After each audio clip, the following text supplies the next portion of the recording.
Bismillahirrahmanirrahim. Assalamualaikum warahmatullahi wabarakatuh. Perkenalkan, nama saya Andi Muhammad Syukri Almin Ahmad dengan NIM 90 412 4131. Kali ini saya akan memaparkan atau presentasi materi mata kuliah pengantar ekonomi kelompok 11 mengenai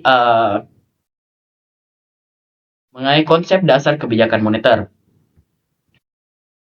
Saya akan menjelaskan bagaimana sejarah dalam presentasi atau pemaparan ini. Saya akan menjelaskan bagaimana sejarah timbulnya uang, peranan uang dalam perekonomian, konsep uang yang beredar di Indonesia, teori permintaan uang, analisis IS dan LM, dan tugas bank sentral, dan apa itu kebijakan moneter. Yang pertama yaitu sejarah timbulnya uang. Sejarah timbulnya uang dalam perekonomian tradisional, masyarakat hidup secara subsisten dan belum mengenal uang dalam kegiatan ekonominya. Kegiatan perekonomian dilakukan dengan menggunakan sistem barter, yaitu kegiatan ekonomi yang dilakukan dengan cara menukarkan barang dengan barang lainnya yang dibutuhkan.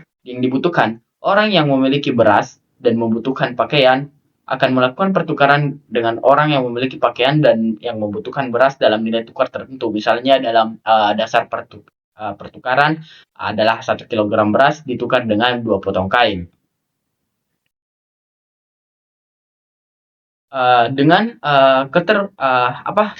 Kegiatan barter ini dapat dilakukan dengan jenis jumlah dan jenis kebutuhan anggota masyarakat masih sederhana dan terbatas jumlahnya. Dengan semakin berkembangnya peradaban manusia, maka jumlah kebutuhan semakin bervariasi dan semakin banyak jumlahnya. Dengan keterbatasan sistem barter ini, orang-orang membutuhkan alat atau media yang dapat berfungsi sebagai alat pertukaran yang sah dan disepakati secara bersama. Media yang digunakan untuk melakukan pertukaran ini awalnya berupa uang barang. Pada waktu itu, uang barang terbuat dari komoditi tertentu seperti emas, perak, maupun kulit kayu. Jenis komoditi ini digunakan sebagai media pertukaran karena memiliki sifat-sifat ada 4, yaitu yang pertama adalah diterima secara umum karena sifat langkahnya, dan yang kedua adalah mutu antara emas dan emas lainnya relatif sama atau homogen. Dan yang ketiga adalah tidak mudah rusak dan relatif mudah dibagi-bagi. Dan yang keempat adalah disukai oleh orang banyak karena dapat digunakan sebagai perhiasan.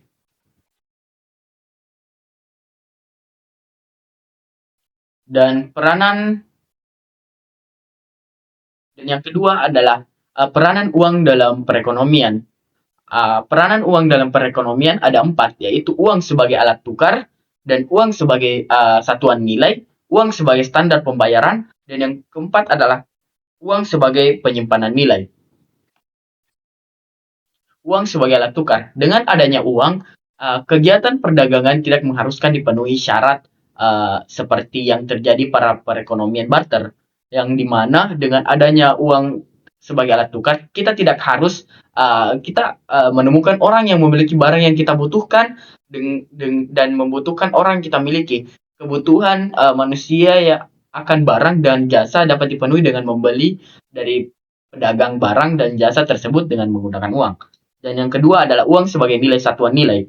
Uang dapat dijadikan sebagai ukuran menentukan seberapa besar nilai dari suatu barang ataupun jasa. Dengan adanya uang, nilai suatu barang dan jasa dengan mudah ditentukan, yaitu dengan cara mengukur seberapa banyak uang yang harus dibayar untuk memperoleh barang dan jasa tersebut. Dan yang ketiga adalah uang sebagai standar pembayaran yang tertunda.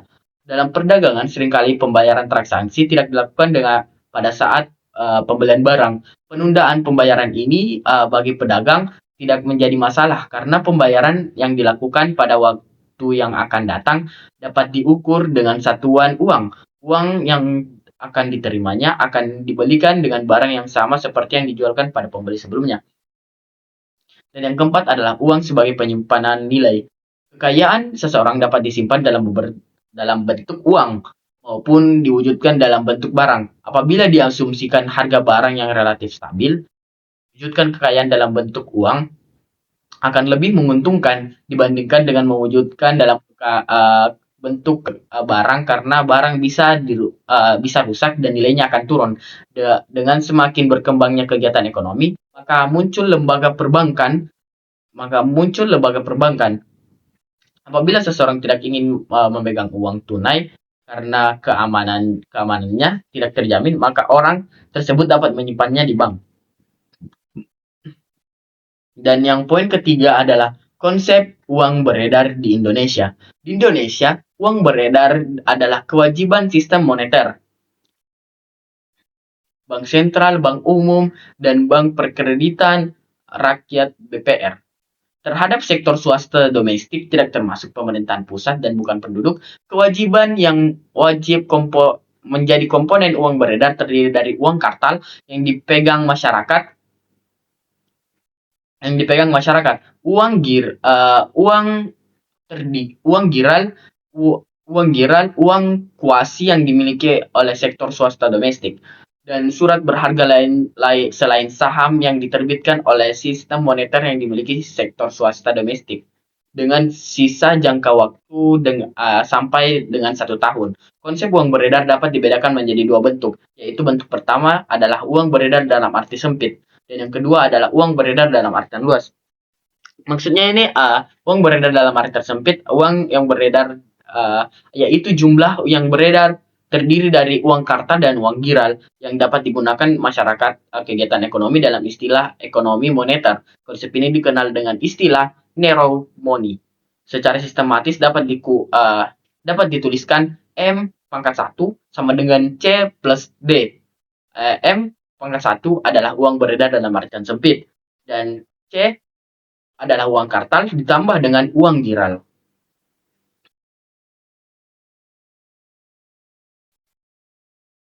Dan yang kedua adalah uang yang beredar dalam artian luas. Uang beredar dalam artian luas atau broad money adalah jumlah uang yang beredar terdiri dari uang kartal, uang giral, dan uang kuasi.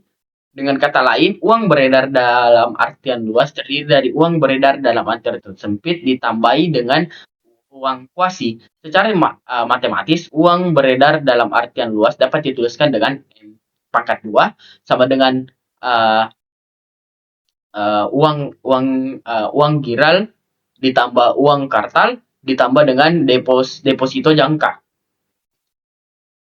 panjang.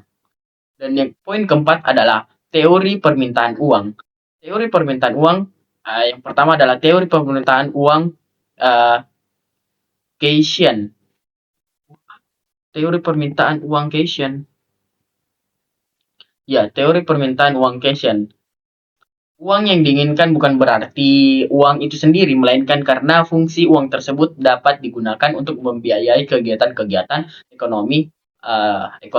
Teori permintaan uang menurut Keynes menyatakan bahwa permintaan uang yang dilakukan oleh masyarakat didasari dengan 3 macam motif, yaitu yang pertama adalah motif untuk transaksi, dan yang kedua motif untuk spekulasi, dan yang ketiga adalah motif untuk berjaga-jaga.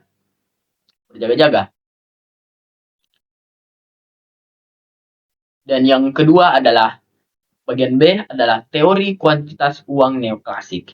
Menurut pandangan kelompok neoklasik, uang tidak dapat memberi keputusan secara langsung. Uang akan berarti setelah ditukarkan dengan barang-barang yang dapat memberi kepuasan secara langsung kepada pemegang uang. Uang dapat dipergunakan untuk transaksi pembelian barang jasa yang dibutuhkan, sehingga semakin banyak uang yang dimiliki, maka semakin banyak barang dan jasa yang dapat dibeli dengan uang tersebut. Dan poin kelima, kita masuk sudah di poin kelima, yaitu analisis IS dan LM. Analisis ISM dan LM adalah pasar barang dan kurva IS dan pasar uang dan kurva LM. Pasar barang dan kurva FS. Variabel yang diperhitungkan dalam pasar barang ditentukan oleh jenis perekonomian suatu negara dalam bab perhitungan pendapatan nasional. Perekonomian dibagi menjadi 4 bentuk, yaitu yang dibagi menjadi 3 bentuk. Iya, 3 bentuk.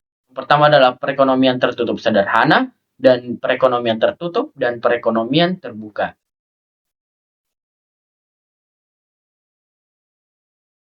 Dan yang kedua adalah pasar uang dan kurva LM. Keseimbangan di pasar uang terjadi pada saat jumlah uang yang diminta oleh masyarakat untuk berbagai motif sama dengan jumlah uang yang beredar atau penawaran uang. Secara umum dapat dikatakan bahwa jumlah uang yang diinginkan dan mampu diminta meningkat seiring dengan penurunan tingkat suku bunga. Dalam jangka pendek, jumlah uang beredar diasumsikan tetap sehingga keseimbangan tersebut dapat digambarkan secara grafis. Dan yang poin terakhir, yaitu poin keenam, yaitu tugas Bank Sentral. Untuk mencapai tujuan Bank Indonesia didukung dengan dua pilar yang merupakan dua bidang tugasnya. Kedua bidang tugas ini yaitu adalah menetapkan dan melaksanakan kebijakan moneter dan mengatur dan menjaga kelancaran sistem pembayaran.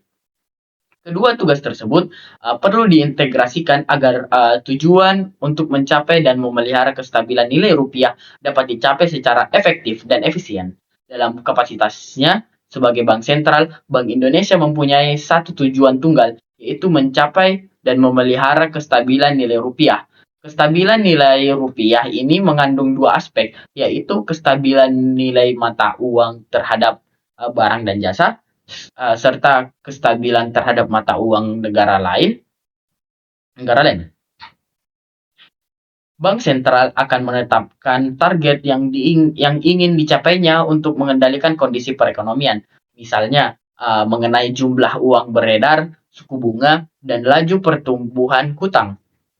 Target dapat dibedakan menjadi dua macam, yaitu target pokok dan target antara. Target pokok terdiri dari berbagai variabel, misalnya laju inflasi dan pengangguran ataupun output real, di mana variabel tersebut berdampak langsung pada perekonomian.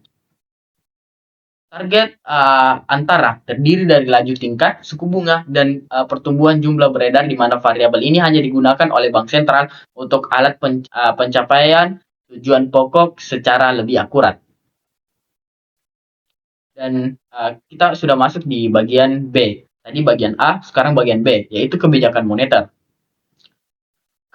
Yang pertama yaitu kerangka kebijakan moneter. Dalam melaksanakan kebijakan moneter, Bank Indonesia menganut sebuah kerangka kerja yang dinamakan Inflation Targeting Framework atau ITF. Kerangka kerja ini ditetapkan secara formal sejak Juli tahun 2005. Setelah sebelumnya menggunakan kebijakan moneter yang menerapkan uang primer sebagai sasaran kebijakan moneter, dalam kerangka ITF, Bank Indonesia mengumumkan sasaran inflasi ke depan pada periode tertentu. Setiap periode Bank Indonesia mengevaluasi apakah proyeksi inflasi ke depan masih sesuai dengan sasaran yang ditetapkan. Proyeksi ini dapat dilakukan dengan sejumlah model dan sejumlah informasi yang dapat menggambarkan kondisi inflasi ke depannya. Jika proyeksi inflasi tidak kompatibel dengan sasaran, Bank Indonesia akan melakukan respon dengan menggunakan instrumen yang dimilikinya. Misalnya, jika proyeksi inflasi telah melampaui sasaran, maka Bank Indonesia akan cenderung melakukan pengetatan moneter. Dan mengapa kebijakan moneter ini memerlukan jangka nominal? Tanpa adanya jangkar nominal, tidak ada kejelasan kemana kebijakan moneter akan diarahkan, sehingga mengapung di lautan tanpa kejelasan di arah mana kapal dilabuhkan. Atau diarahkan sehingga masyarakat tidak memiliki pedoman untuk membuat ekspektasi inflasi. Ibarat kapal yang mengapung di lautan tanpa kejelasan ke arah mana kapal yang dilabuhkan. Adapun sejumlah alasan mengapa menggunakan jangkar nominal dengan ITF. ITF lebih mudah dipahami oleh masyarakat. ITF yang memfokuskan pada inflasi sebagai prioritas kebijakan moneter sesuai dengan mandat yang diberikan kepada Bank Indonesia. ITF sebagai bersifat forward looking sesuai dengan dampak kebijakan pada inflasi yang memerlukan time lag. Dan ITF meningkatkan transparansi dan akuntabilitas kebijakan moneter, mendorong kredibilitas kebijakan moneter. Dan yang kelima, terakhir, yaitu ITF tidak memerlukan asumsi kestabilan hubungan antara uang beredar, output, dan inflasi. Dan yang kedua adalah transmisi kebijakan moneter. Dalam laman Bank Indonesia melakukan penguatan kerangka operasi moneter dengan memperkenalkan suku bunga acuan atau suku bunga kebijakan baru, yaitu B, BI to 7-day repo rate yang akan berlaku efektif sejak 19 Agustus tahun 2016. Selain BI rate yang digunakan saat ini, perkenalan suku bunga kebijakan yang baru ini tidak mengubah stance kebijakan moneter yang sedang diterapkan. Mungkin sekian dari saya. Assalamualaikum warahmatullahi wabarakatuh.